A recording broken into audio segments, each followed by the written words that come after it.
غسل جنابت سے پہلے یعنی فرض غسل سے پہلے وضو کرنے کا حکم۔ سوال: کیا فرماتے ہیں علماء کرام اس مسئلے کے بارے میں کہ غسل جنابت سے پہلے وضو کرنا سنت مؤکدہ ہے یا غیر مؤکدہ؟ جواب: غسل جنابت یعنی فرض غسل سے پہلے وضو کرنا سنت مستحبہ ہے، سنت مؤکدہ نہیں ہے۔ یعنی اگر کوئی نہ بھی کرے تو وہ گناہ گار نہیں ہوگا، لیکن سنت کے ثواب سے محروم رہے گا۔ بخاری شریف میں ام المؤمنین حضرت عائشہ صدیقہ رضی اللہ تعالی عنہا سے مروی ہے، یعنی ترجمہ: نبی کریم صلی اللہ علیہ وآلہ وسلم جب جنابت سے غسل فرماتے تو سب سے پہلے اپنے ہاتھوں کو دھوتے، پھر نماز جیسا وضو فرماتے، پھر اپنی انگلیاں پانی میں ڈالتے اور ان کے ذریعے بالوں کی جڑوں میں پانی پہنچاتے، پھر 3 چلو پانی اپنے سر پر بہاتے، پھر پورے جسم پر پانی بہاتے۔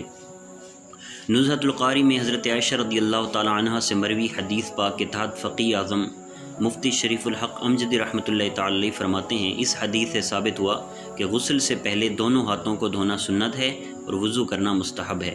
احکام القرآن للجساس میں ہے، ترجمہ: یعنی اگر غسل کرنے سے پہلے الگ سے وضو نہیں کیا تو بھی غسل کے ساتھ وضو ادا ہو گیا، کیونکہ یہ اس سے عام ہے۔ پس اگر کہا جائے نبی کریم صلی اللہ علیہ وآلہ وسلم نے غسل سے پہلے وضو فرمایا تو جواب دیا جائے گا نبی کریم علیہ السلام کا یہ عمل اس کے مستحب و مندوب ہونے پر دلالت کرتا ہے۔ 30 سے زائد مقامات پر وضو کرنا مستحب ہے۔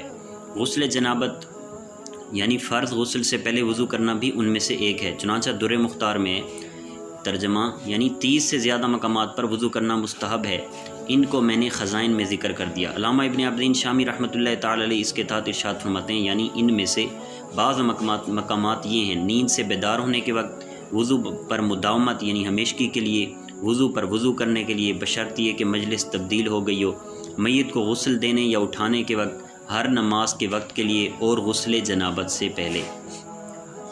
بحر الرائق و در مختار میں ہے، یعنی اگر کسی نے ابتداء میں وضو کر لیا تو دوبارہ وضو نہیں کرے گا، کیونکہ ایک غسل کے لیے 2 وضو بالاتفاق مستحب نہیں ہیں۔ صاحب در مختار و بحر کی عبارت سے بھی اس بات کی تائید ہوتی ہے، سے بھی اس بات کی تائید ہوتی ہے کہ یہاں غسل جنابت سے پہلے وضو کرنا مستحب عمل ہے۔ واللہ اعلم عز وجل ورسولہ اعلم، صلی اللہ تعالی علیہ وآلہ وسلم۔